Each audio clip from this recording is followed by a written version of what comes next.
Aujourd'hui, je vais vous raconter l'histoire de Lydia. Lydia avait 26 ans. Belle, brillante, ambitieuse. Elle faisait partie de ces femmes qui attirent naturellement les regards, sans même essayer. Depuis son arrivée dans cette grande société de production audiovisuelle parisienne, tout le monde reconnaissait son talent. Elle travaillait énormément, apprenait vite, restait toujours calme sous pression. Mais derrière son apparence parfaitement maîtrisée, Lydia était en train de sombrer. Chaque matin, elle arrivait avant les autres. Elle préparait les réunions, corrigeait les présentations de dernière minute, gérait les urgences de toute l'équipe. Pourtant, sa responsable, Clara, trouvait toujours un moyen de l'humilier. Au début, ce n'étaient que des remarques déguisées, des petites phrases venimeuses glissées devant les collègues, avec un sourire poli. Puis les attaques étaient devenues plus directes. Clara critiquait sa manière de s'habiller, son accent lorsqu'elle était fatiguée, sa façon de sourire aux hommes de l'équipe. Certaines personnes pensent qu'être jolie suffit pour réussir, lançait-elle en pleine réunion. Une autre fois, devant tout le service, elle fixa la robe de Lydia avant de souffler froidement. On travaille dans une entreprise, pas dans un défilé de mode. Lydia encaissait tout en silence. Parce qu'elle ne pouvait pas partir. Son prêt étudiant lui prenait une énorme partie de son salaire chaque mois. Son père était malade, sa mère ne travaillait plus, et sa petite sœur faisait encore des études. Lydia aidait financièrement toute sa famille. Elle n'avait pas le droit de craquer, pas le droit de payer. Mais le pire, c'était Marc, le directeur du pôle création. Un homme influent, marié, manipulateur, qui s'intéressait à elle d'une manière de plus en plus oppressante.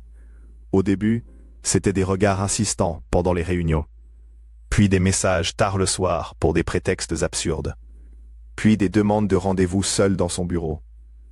Marc trouvait toujours une excuse pour s'approcher trop près d'elle. Sa main glissait parfois dans son dos inutilement. Son regard descendait lentement sur elle, sans même chercher à le cacher. Un soir, Lydia travaillait seule sur un montage vidéo dans une salle presque plongée dans le noir. Elle portait un gros pull beige et ses cheveux étaient attachés à la va-vite. Elle était épuisée. Lorsqu'elle sentit une présence derrière elle, son ventre se crispa immédiatement. Marc.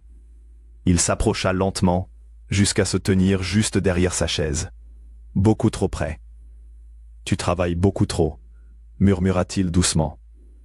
Lydia resta figée.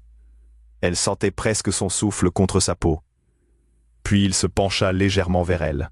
« Une fille comme toi devrait apprendre qu'il existe d'autres moyens d'évoluer rapidement dans une entreprise. » Le cœur de Lydia se serra brutalement. Elle se leva immédiatement, attrapa ses affaires et quitta la pièce sans même réussir à répondre. Ce soir-là, elle pleura dans sa voiture jusqu'à ne plus avoir de larmes. Puis Luca arriva. Et dès le premier instant, quelque chose explosa entre eux. Lorsqu'il entra dans l'open space pour la première fois, Lydia releva les yeux machinalement de son écran et son souffle se coupa immédiatement.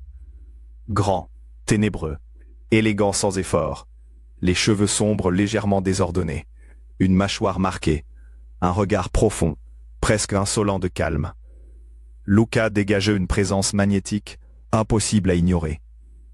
Mais ce n'était pas seulement son apparence. C'était sa manière de regarder Lydia, comme s'il l'avait remarquée avant même d'entrer dans la pièce. Pendant quelques secondes, plus rien n'exista autour d'eux. Lydia sentit immédiatement une chaleur étrange parcourir son ventre lorsqu'il soutint son regard sans détourner les yeux. Elle avait l'impression absurde qu'il voyait directement à travers elle. Puis il s'approcha de son bureau, lentement, avec cette assurance tranquille qui déstabilisait complètement Lydia. « Luca », dit-il simplement en lui tendant la main.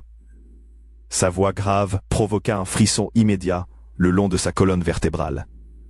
Lorsqu'elle posa sa main dans la sienne, quelque chose d'électrique traversa littéralement son corps. Luca le sentit aussi. Elle le vit immédiatement dans son regard, qui resta accroché au sien, une seconde de trop. « Lydia », répondit-elle doucement. Et dès cet instant, la tension entre eux devint presque palpable. Très rapidement, Luca remarqua que quelque chose n'allait pas. Lydia sursautait légèrement quand Marc approchait d'elle. Son sourire disparaissait après les réunions avec Clara. Parfois, il la surprenait seule dans les toilettes du couloir, les yeux rouges, essayant discrètement de reprendre son souffle avant de retourner travailler, comme si tout allait bien. Alors discrètement, il commença à intervenir, sans jamais attirer l'attention. Quand Marc tenta d'organiser un déplacement professionnel seul avec Lydia, la réunion fut mystérieusement annulée à cause d'une urgence de direction. Quand Clara surchargeait Lydia volontairement de travail, de nouveaux dossiers prioritaires tombaient soudainement sur le bureau de Clara elle-même, l'occupant complètement. Lydia ne comprenait pas vraiment ce qui se passait. Mais avec Luca à ses côtés, elle respirait un peu mieux. Petit à petit, ils commencèrent à passer du temps ensemble. Des cafés volés entre deux réunions. Des discussions tardives après le bureau. Des promenades nocturnes dans Paris après leurs journées infernales. Et plus Lydia apprenait à connaître Luca, plus elle perdait pied. Parce qu'il correspondait exactement au type d'homme qu'elle avait toujours imaginé sans jamais le rencontrer réellement. Mystérieux, calme, masculin, protecteur.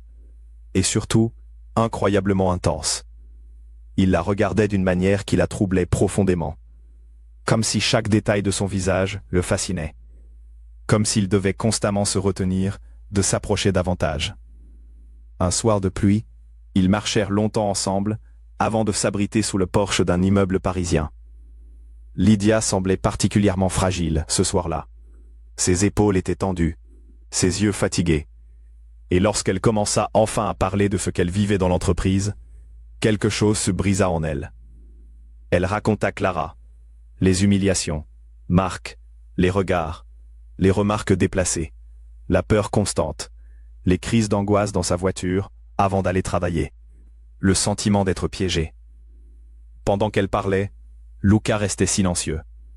Mais dans son regard, une colère froide grandissait lentement. Lorsqu'une larme glissa finalement sur la joue de Lydia, il s'approcha doucement d'elle. Puis il attrapa son visage entre ses mains avec une délicatesse bouleversante. « Tu ne mérites pas ça », murmura-t-il d'une voix grave. Son pouce essuya lentement la larme qui coulait sur sa peau. Le souffle de Lydia devint immédiatement irrégulier. Ils étaient extrêmement proches maintenant. Beaucoup trop proches. Elle sentait la chaleur de son corps contre le sien, malgré l'air frais de la pluie autour d'eux. Son parfum, son souffle, son regard sombre posé sur ses lèvres. Et puis, Luca craqua. Il l'embrassa brusquement, comme un homme qui s'était retenu beaucoup trop longtemps.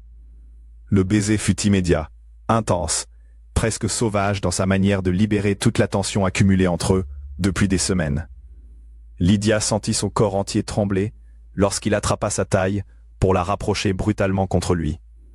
Un souffle étranglé lui échappa immédiatement contre ses lèvres. Luca l'embrassait avec une faim contenue, devenue incontrôlable. Ses mains glissèrent lentement dans son dos, remontèrent le long de sa nuque, avant de se perdre dans ses cheveux humides. Lydia s'agrippa instinctivement à sa veste, tandis que leur respiration devenait de plus en plus désordonnée. Elle n'avait jamais été embrassée comme ça. Jamais. Chaque fois que leurs lèvres se quittaient une seconde, Luca revenait immédiatement l'embrasser, encore plus profondément, comme s'il était incapable de s'arrêter, maintenant qu'il l'avait enfin contre lui. Lydia sentait littéralement son cœur exploser dans sa poitrine. Ses jambes devenaient faibles. Son ventre brûlait. Et lorsqu'il glissa lentement sa main contre sa taille pour la coller encore davantage à lui, elle laissa échapper un léger gémissement, tremblant contre ses lèvres. Alors Luca s'arrêta quelques secondes. Leurs fronts restèrent collés. Le souffle de Lydia était complètement incontrôlable maintenant. Et lorsqu'elle releva les yeux vers lui, elle comprit immédiatement qu'il était déjà amoureux d'elle. Mais cette relation naissante allait rapidement être mise à l'épreuve. Clara avait remarqué leur proximité.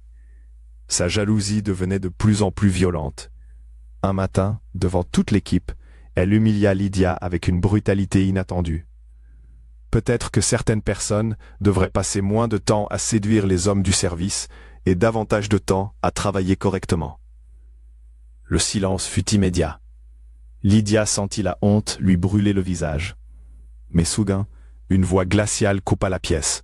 « Je pense surtout que votre management devient extrêmement problématique. » Tout le monde se tourna vers Luca. Son regard était froid, dangereusement froid. Même Clara sembla déstabilisée. Et pour la première fois depuis des mois, quelqu'un venait enfin de défendre Lydia publiquement. Puis arriva la soirée annuelle de l'entreprise. L'événement le plus important de l'année. Tous les associés, investisseurs et dirigeants étaient présents. Lydia portait une robe noire sublime qui épousait parfaitement son corps. Pourtant, malgré son élégance naturelle, elle restait discrète au fond de la salle. Puis le fondateur de la société monta sur scène avec un sourire fier. Et quelques secondes plus tard, le monde de Lydia bascula complètement. Parce que l'homme qu'il présenta comme son fils n'était autre que Luca. La salle entière resta figée. Clara devint livide. Marc semblait incapable de respirer. Et Lydia regardait Luca avec un mélange de stupeur, de désir et d'émotion complètement bouleversant. Lorsqu'il prit la parole, son regard traversa directement la salle avant de se poser sur Lydia. Puis il expliqua calmement qu'il avait intégré l'entreprise anonymement afin de comprendre son fonctionnement réel. Il parla des abus de pouvoir, du harcèlement silencieux, des comportements toxiques qu'il avait observés. Et lorsque ses yeux croisèrent ceux de Marc et Clara, ils comprirent immédiatement que tout était terminé. Le lendemain, ils furent convoqués aux ressources humaines. Quelques semaines plus tard, Luca prit officiellement la direction de la société. Puis un soir, Lydia reçut simplement un message. « Viens dans mon bureau ». Lorsqu'elle entra, Luca se tenait devant les immenses fenêtres qui dominaient Paris illuminé. L'atmosphère était lourde, électrique. Il s'approcha lentement d'elle, sans détourner les yeux une seule seconde. Puis soudain, il l'attrapa fermement contre lui. Ses bras entourèrent sa taille avec une intensité presque possessive, tandis qu'il la collait contre son torse.